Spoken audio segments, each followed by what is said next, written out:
बिस्मिल्लाहिर्रहमानिर्रहीम। मेरा नाम महमूद नियादी है। अस्सलाम वालेकुम वरहमतुल्लाहि वबरकातुहू।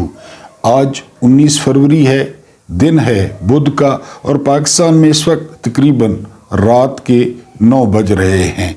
नया वीलॉग, लेकिन आज का वीलॉग थोड़ा डिफरेंट होगा क्योंकि हमारी तारीख पे जो सबसे ज़्यादा असर डाला जिस वाक़े ने, वो वाक़या आज आपके सामने गोश गुजार करूँगा। ये तारीख़ी दस्तावेज़ात हैं, ये नहीं कि सुनी सुनाई। आपने भी बहुत सुना होगा, मैंने भी बहुत सुना, लेकिन मैंने ज़रूरी समझा मुल्की हालात को सामने रखते हुए कि तमाम जुज़ियात आपके सामने रखी जाएं। मैं पहले भी कहता हूँ, वीलॉग लंबा हो जाता है ना, तो बेशक आप 2 किस्तों में सुन लिया करें, क्योंकि ये दिलचस्प भी होगा और ये जो है ना तकलीफ दे भी होगा। बहरहाल एक ख़बर आपके साथ शेयर करनी थी। वो ख़बर ये है कि तौहीन मरियम नवाज़ पर एक और केस दर्ज हो गया है, और ये केस दर्ज हुआ है सियालकोट की एक कॉलेज की स्टूडेंट हैं उनके ख़िलाफ़, और उनकी अम्मी जो है वो टीचर हैं। लेकिन वो जो उन्होंने तनकीद की है ना उस लड़की ने या बच्ची ने, तो कोई उसमें न बेहूदगी है न कोई गंदे अल्फाज हैं। लेकिन लाहौर से जो पुलिस है वो गई है, मर्दाना पुलिस, और उस मर्दाना पुलिस ने जो है वो सियालकोट में जाकर उस बच्ची को गिरफ़्तार किया है, गिरफ़्तार करके ले गए हैं। अब उस बच्ची को किस थाने में रखा गया, कैसे रखा गया, उसकी आइंदा लाइफ, उसकी कॉलेज लाइफ, ये सारा कुछ देख के ना, तो फिर ये जो है ना मेरे ज़हन में आता है जो कुछ हम पहले जो है वो आजमा चुके हैं। मैंने आपको पहले भी बताया कि आइंस्टाइन से किसी ने कहा था कि पागलपन की तारीफ क्या है, तो आइंस्टाइन ने बताया था कि एक काम को बार बार करना और मुख्तलिफ नतीजे की तवक्को रखना। यानी चीनी को और पानी को मिलाएं तो वो शरबत बनेगा। आप कहें कि वो शहद बन जाए, आप कहें कि वो खांसी की दवाई बन जाए, आप कहें कि वो जो है ना बुखार का सिरप बन जाए, ये पागलपन है। एक काम को बार बार करेंगे वो ही नतीजा निकलेगा। तो हम एक अभी बलोचिस्तान देखें, KP के देखें, ख़ासकर बलोचिस्तान, तो मैंने कहा कि आपके सामने रखूं ये, यानी ऐसी जो है ना वो कौम है या ऐसे जो है ना नामुराद हुक्मरान हैं कि गलतियां भी चेंज नहीं करते। ये आपने ना थोड़ी तवज्जो करनी है और आपने गौर करना है, फिर डॉट कनेक्टिंग करनी है। डॉट कनेक्टिंग 25 मार्च सुबह 11 बजे मेजर जनरल खादिम हुसैन राजा अपने दफ्तर में बैठे थे कि उनकी साफ शफाफ मेज़ पर पड़े हुए टेलीफोनों में से एक अचानक बजने लगा। ये मकामी हॉटलाइन थी जो अफसरान बाला के दरमियान राब्ते का काम देती थी। जो ही जनरल राजा ने हेलो कहा, जनरल टिक्का खान दूसरी तरफ से बोले, खादिम आज रात। ठीक 2 साल पहले जनरल याया खान ने फील्ड मार्शल अयूब खान से इक़्तिदार वसूल किया था। वसूल, ये वसूलियां चल रही हैं 47 के बाद। जी, आज वो अपने दौरे इक़्तिदार का सबसे बड़ा फैसला दे चुके थे। जनरल राजा ने अपने स्टाफ को बुलाकर खुसूसी हिदायत दी।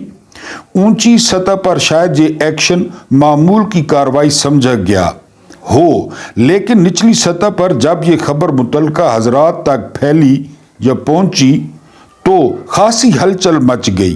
कोई टैंक शिकन तोप का एमुनेशन लेने भागा, कोई हथियार इकट्ठे करने लगा, किसी ने अपने मौजूदा हथियारों की कमी पूरी करना चाही और किसी ने उनके नाकिस अज्जा बदलने की कोशिश की।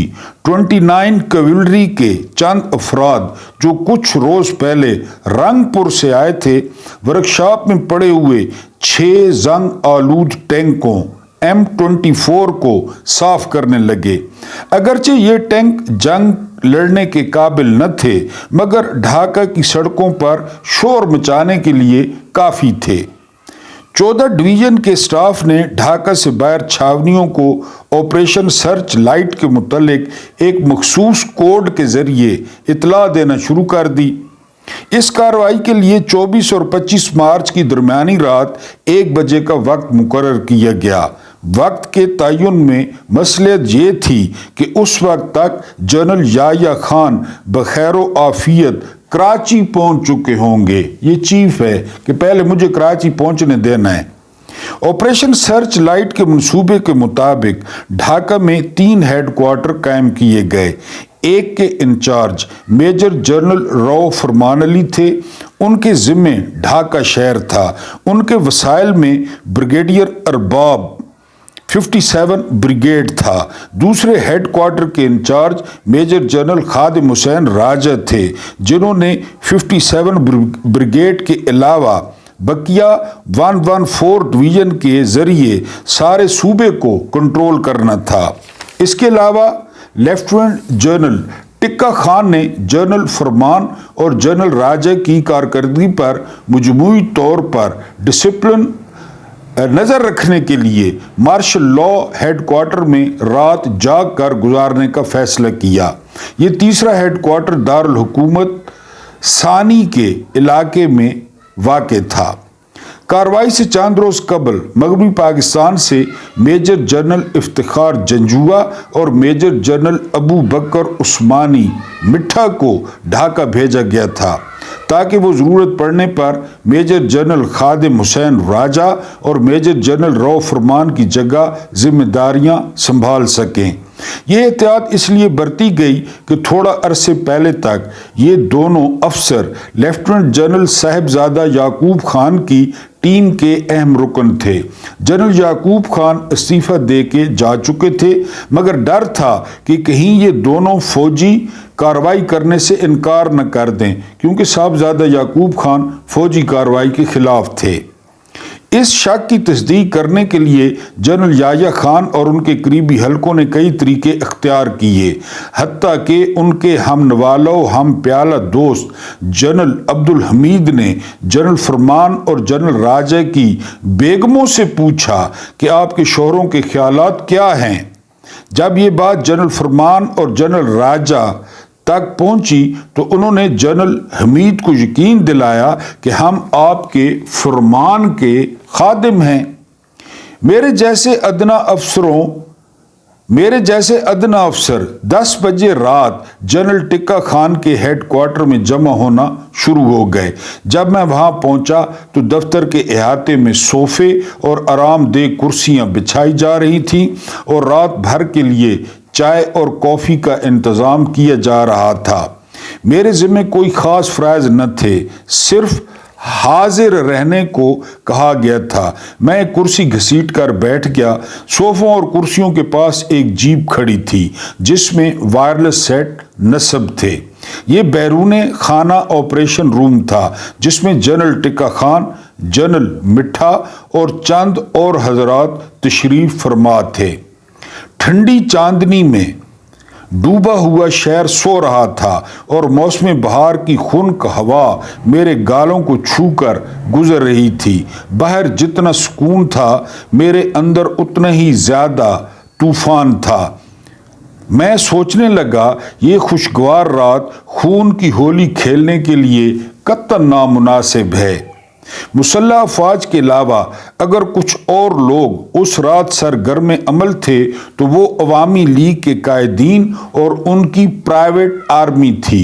प्राइवेट आर्मी बंगाली नौजवानों ने सड़कों पर रुकावटें खड़ी करना शुरू कर दी थी और अवामी लीग से हमदर्दी रखने वाली पुलिस और EPR मुस्तैद थी। शेख मुजीबुर रहमान का मुकर्रर करदा commander in chief colonel MAG Osmani Bengali यूनिटों से राब्ता कायम किए हुए था। इन तैयारियों के बावजूद अभी तक सारी कार्रवाई पर खामोशी की पतली सी चादर तनी हुई थी। रात 11:30 बजे जीप में सोया हुआ वायरलेस सेट जागा। ढाका के मकामी कमांडर ने कार्रवाई मुकर्रर वक्त 1 بجے سے پہلے شروع کرنے کی اجازت چاہی کیونکہ مخالفین کو فوجی کارروائی کا علم ہو چکا تھا اور وہ پوری شدت سے مزاحمت کی تیاریاں کر رہے تھے۔ ان کا خیال تھا اب وقت ضائع کرنے سے حریف ہی کو فائدہ پہنچے گا۔ ہم سب نے اپنی اپنی گھڑیوں پر نگاہ ڈالی اور اندازہ لگایا کہ جنرل یحییٰ خان ابھی سری لنکا کے قریب ہوں گے۔ اگر ابھی کارروائی شروع کی گئی تو عین ممکن ہے بھارت کے لڑاکا طیارے صدر کے بوئنگ کو کراچی پہنچنے سے پہلے شکار کر لیں۔ چنانچہ جنرل ٹکا خان نے فیصلہ دیا، ارباب سے کہو کہ جب تک ممکن ہو صبر سے کام لے۔ بریگیڈیئر ارباب کے بریگیڈ کو وقت آنے پر حسب ذیل کارروائی کرنا تھی۔ 13 فرنٹیئر فورس ڈھاکہ چھاونی میں ریزرو فورس کے طور پر ٹھہرے گی اور وقت ضرورت چھاونی کا دفاع کرے گی۔ 43 لائٹ ایک ریجمنٹ آرٹلری پہلے ہی ڈھاکہ ایئرپورٹ پر متعین تھی۔ اس کے ذمہ ہوائی اڈے کا زمینی اور فضائی دفاع تھا۔ 22 بلوچ ڈھاکہ شہر میں فیل خانہ میں تھی۔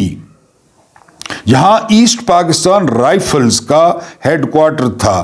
اس کے ذمہ ایسٹ پاکستان رائفلز کے 5000 افراد کو غیر مسلح کرنا اور ان کے ٹیلی فون ایکسچینج پر قبضہ کرنا تھا۔ 32 پنجاب کے ذمہ راجڑ باغ پولیس لائنز کے 1000 بنگالیوں کو غیر مسلح کرنا تھا۔ یہ فورس عوامی لیگ کی ہمدرد سمجھی جاتی تھی۔ 18 پنجاب کو نواب پور اور پرانے شہر میں پھیل جانا تھا، جن کے متعلق مشہور تھا کہ وہاں ہندوؤں کے ان گنت مکانات اسلحہ خانوں میں تبدیل ہو چکے ہیں۔ فیلڈ ریجمنٹ آرٹلری کے ذمہ محمد پور، میر پور اور ان سے ملحقہ علاقوں کو کنٹرول کرنا تھا۔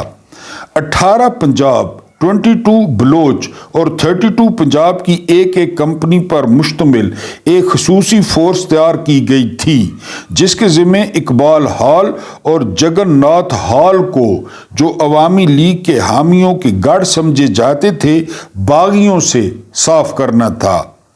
M24 ٹینکوں کے نامکمل اسکواڈرن کو حکم تھا کہ وہ پھٹنے سے پہلے شہر کی شاہراہوں پر اپنی قوت اور ہیبت کا مظاہرہ کریں اور اگر ضرورت پڑے تو فائر کھول دیں۔ اسپیشل سروسز گروپ کمانڈوز کی ایک کمپنی کے ذمہ شیخ مجیب الرحمان کو گرفتار کرنا تھا۔ مذکورہ بالا یونٹوں کے فرائض میں حکومت کے اقتدار کو بحال کرنا، چیدہ سیاسی قائدین کو گرفتار کرنا، اہم تنصیبات کی حفاظت کرنا اور مزاحمت کی صورت میں باغیوں کو کچل دینا شامل تھا۔ ان فوجیوں کو اپنے اپنے علاقے میں رات 1 بجے سے پہلے پہنچنا تھا، لیکن راستے میں بنگالیوں کی کھڑی کی ہوئی رکاوٹوں کے پیش نظر اکثر یونٹیں چھاونی سے 11:30 بجے ہی نکل پڑیں۔ جو فوجی دستے پہلے ہی شہر میں ریڈیو اسٹیشن، ٹیلی ویژن، ٹیلی فون ایکسچینج، بجلی گھر اور اسٹیٹ بینک وغیرہ کی حفاظت پر مامور تھے، انہوں نے بھی وقت سے پہلے اپنی پوزیشنیں سنبھال لیں۔ چھاونی سے جو پہلا دستہ روانہ ہوا، اسے فارم گیٹ پر مزاحمت کا سامنا کرنا پڑا۔ یہ وہی جگہ ہے جہاں عوامی لیگ کے رضاکاروں نے چیک پوسٹ قائم کر رکھی تھی۔ اب انہوں نے وہاں درخت کاٹ کر سڑک پر گرا دیے تھے اور خالی جگہوں پر پرانی کار اور روڑی کوٹنے والا بیکار انجن کھڑا کر دیا تھا۔ ان رکاوٹوں کے پار سینکڑوں بنگالی زور زور سے جیے بنگلہ کے نعرے لگا رہے تھے۔ میں نے جنرل ٹکا خان کے ہیڈ کوارٹر میں کھڑے ان نعروں کا شور سنا۔ دفتن گولیوں کی تڑاخ تڑاخ سنائی دی، پھر نعرے بلند ہوئے، پھر گولیوں کی بچھاڑ ہوئی، پھر نعرے، گولیوں کی سرسراہٹ اور چیخیں گھل مل گئیں۔ ایک شور برپا ہوا۔ 1-2 مرتبہ کسی خودکار ہتھیار کے چلنے کی آواز بھی آئی۔ کوئی 15 منٹ بعد ہنگامہ ختم ہونے لگا اور نعرے مدھم پڑنے لگے۔ मालूम होता था हथियारों ने नारों पर बरतरी हासिल कर ली है। फौजी दस्ते रुकावट पार करके शहर की तरफ बढ़ने लगे। चांद दूर खड़ा तमाशा देख रहा था और चांदनी उसकी आहो बुका में अपना रूप खो बैठी थी। अब जबकि कार्रवाई खुद ब खुद शुरू हो चुकी थी, रात 1 बजे का इंतजार बेमानी था। दोज़ख के दरवाजे खुल चुके थे। इस दोज़ख में भड़कने वाला पहला शोला बुलंद हुआ तो रेडियाई लहर के ऐन करीब शेख मुजीबुर रहमान की आवाज़ सुनाई दी।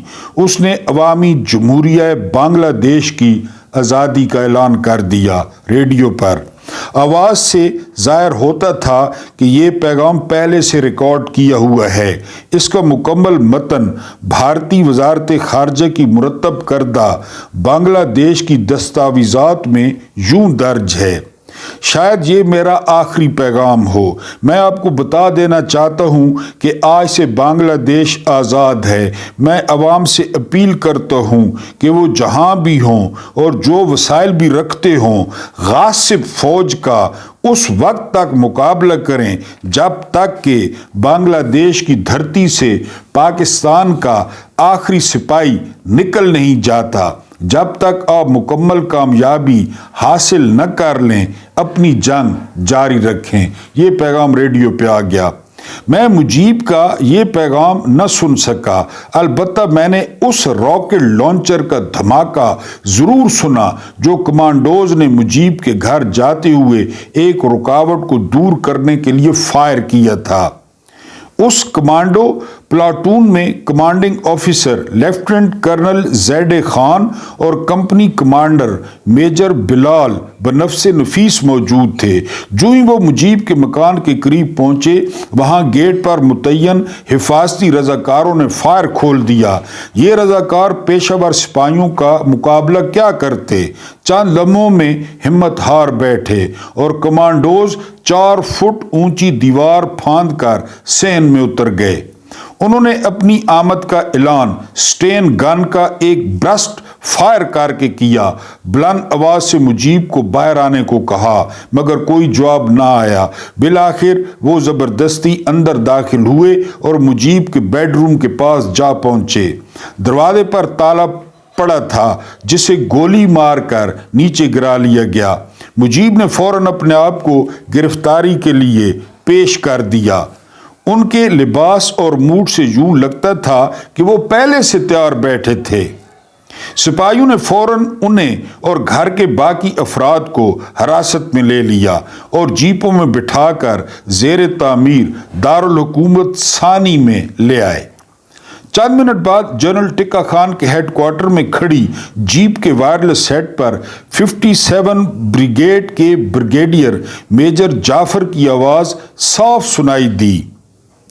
बड़ा परिंदा पिंजरे में है, दूसरे अपने घोंसलों में मौजूद नहीं। ओवर। जो ही पैगाम खत्म हुआ, मेरी नज़र बड़े परिंदे पर पड़ी जो सफ़ेद कमीज में फौजी जीप में बैठा सफ़ेद चांदनी में साफ दिखाई दे रहा था। एक साहब ने जनरल टिक्का खान से कहा, क्या बड़े परिंदे को आपके हुजूर पेश किया जाए? उन्होंने सख्ती से कहा, मैं उसकी शक्ल देखने का भी रवादार नहीं।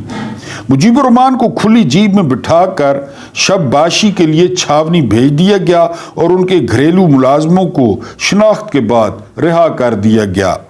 मुजीबुर रहमान ने असीरी की पहली रात आदम जी स्कूल में गुजारी, फिर उन्हें एक और जगह मुंतकिल कर दिया गया और 3-4 रोज बाद बजरिया हवाई जहाज कराची भेज दिया गया। बाद में जब मुजीबुर रहमान की किस्मत का फैसला करने के लिए पेचीदगियां पैदा होने लगी और गैर मुल्की दबाव बढ़ने लगा, तो मैंने अपने अजीज दोस्त मेजर बिलाल से पूछा, आपने कार्रवाई की गर्मा गर्मी ही में उसे क्यों ठिकाने न लगा दिया? उन्होंने जवाब दिया, मेरा भी यही इरादा था, लेकिन कार्रवाई से ज़रा पहले जनरल मिठा खान मुझे ज़ाती तौर पर बुलाकर हुक्म दिया था कि मुजीब को जिंदा पकड़कर लाना है।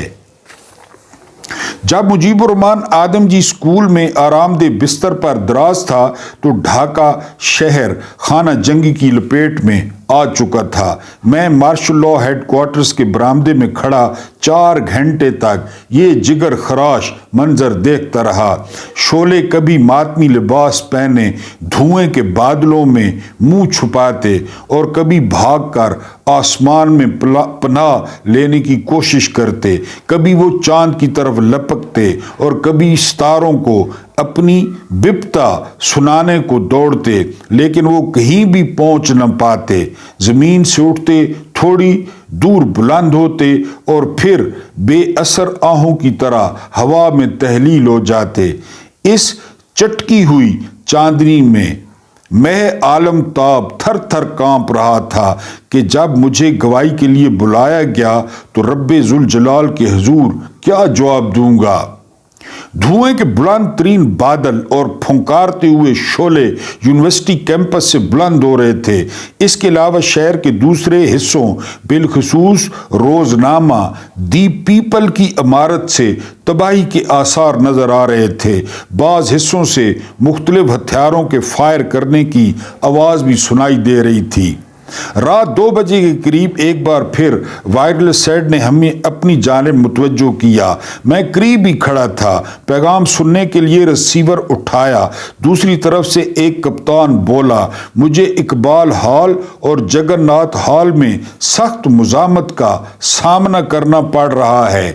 یہ سنتے ہی پاس کھڑے ایک اعلیٰ افسر نے رسیور میرے ہاتھ سے چھینا اور گفتگو میں چلا کر کہا، کیا مزاحمت لگا رکھی ہے؟ کتنی دیر میں ٹارگٹ پر قبضہ کر لو گے؟ 4 گھنٹے۔ بکواس! لوگ تمہارے پاس کون سے ہتھیار ہیں؟ راکٹ لانچر، ریکائل لیس رائفلز، مارٹر۔ تو یہ کس کام کے لیے ہیں؟ انہیں استعمال کرو اور 2 گھنٹے کے اندر ٹارگٹ پر قبضے کی اطلاع دو۔ حسب الحکم صبح 4 بجے تک یونیورسٹی کی عمارت کو اقبال ہال اور جگن ناتھ سمیت فتح کیا جا چکا تھا، لیکن وہاں سے پھوٹنے والا بنگالی قومیت کا نظریہ کافی عرصے تک ناقابل تسخیر رہا۔ شاید نظریوں کو مسخر کرنا توپوں اور ٹینکوں کے بس کی بات نہیں۔ نظریے کو مسخر کرنا آج والوں کو بھی سمجھ نہیں آ رہی۔ جی، صبح ہونے سے پہلے فوج کے مختلف دستوں نے شہر کے دوسرے حصوں میں بھی اپنا کام مکمل کر لیا۔ راجڑ باغ میں پولیس کو اور فیل خانے میں EPR کو غیر مسلح کر دیا گیا تھا۔ گلی کوچوں میں دہشت پھیلانے کے لیے ہوا میں گولیاں چلائی گئیں۔ سپاہی صرف ان عمارتوں میں داخل ہوئے جہاں سے گولی چلانے میں پہل کی گئی، اور نہ وہ سڑکوں اور گلیوں میں پھر کر حکومت کا اقتدار بحال کرتے رہے۔ 26 مارچ کو پوپ پھٹتے ہی مختلف دستوں نے اپنا مشن مکمل کرنے کی رپورٹ دی۔ جنرل ٹکا خان جو ساری رات لان میں ہمارے ساتھ بیٹھے رہے تھے، الصبح اندر گئے۔ جب تھوڑی دیر بعد وہ رومال سے اینک کا شیشہ صاف کرتے ہوئے باہر نکلے تو برآمدے میں کھڑا تھا۔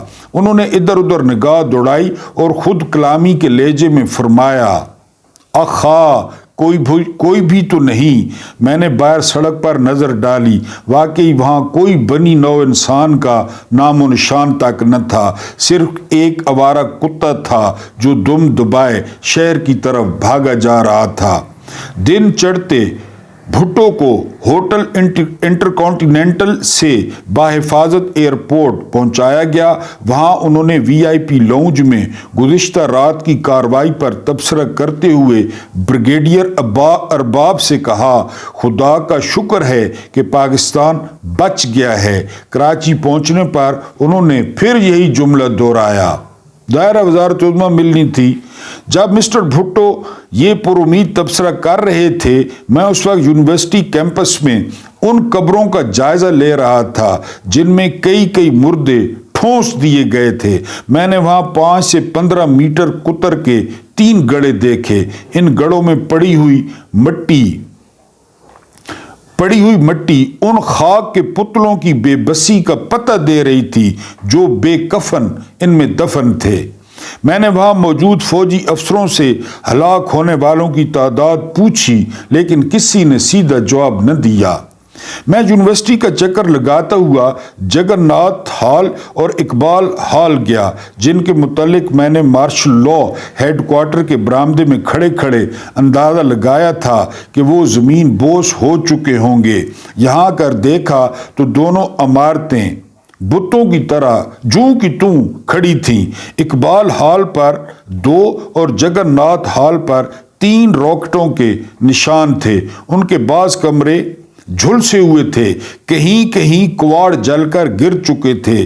3 जगहों पर अधजली राइफलों के ढेर थे और एक आध जगह फालतू कागज जल रहे थे।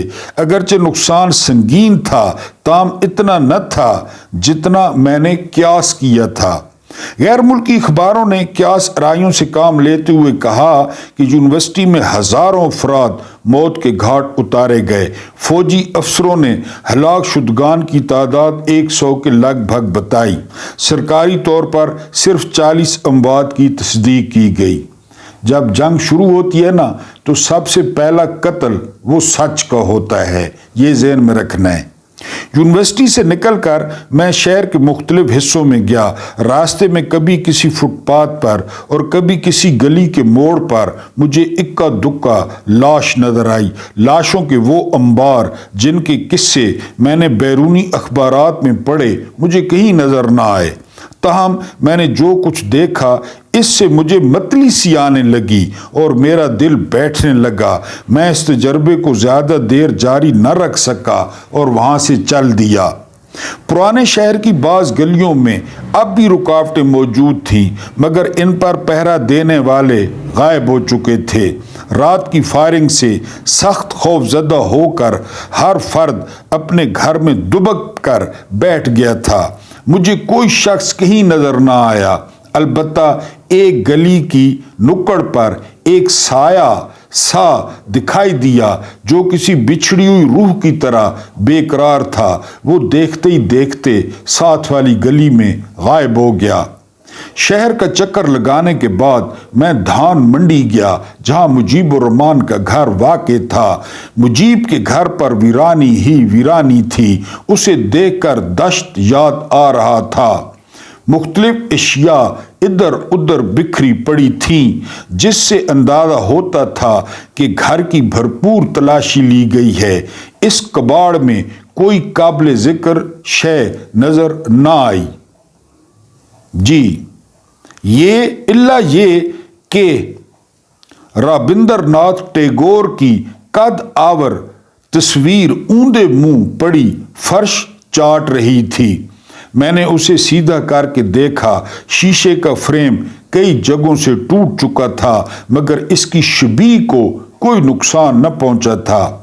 मकान का बैरूनी गेट भी अपनी आराइश से महरूम हो चुका था। मुजीबुर रहमान के गैर कानूनी दौरे हुकूमत के दौरान स्याह रंग के गेट पर पीतल का बना हुआ बांग्लादेश का नक्शा नस्ब कर दिया गया था और इसके इर्द गिर्द 6 सितारे बनाकर अवामी लीग के 6 निकात की नुमाइंदगी की गई थी। अब गेट पर सिर्फ 2 सुराख नजर आ रहे थे जहां ये आराइशी नक्श नस्ब किए गए थे। चंद दिन की शान व शौकत आनन फानन गायब हो चुकी थी। दोपहर के खाने के वक्त मैं वापस छावनी चला गया। यहाँ का माहौल यकसर मुख्तलिफ था। फौजी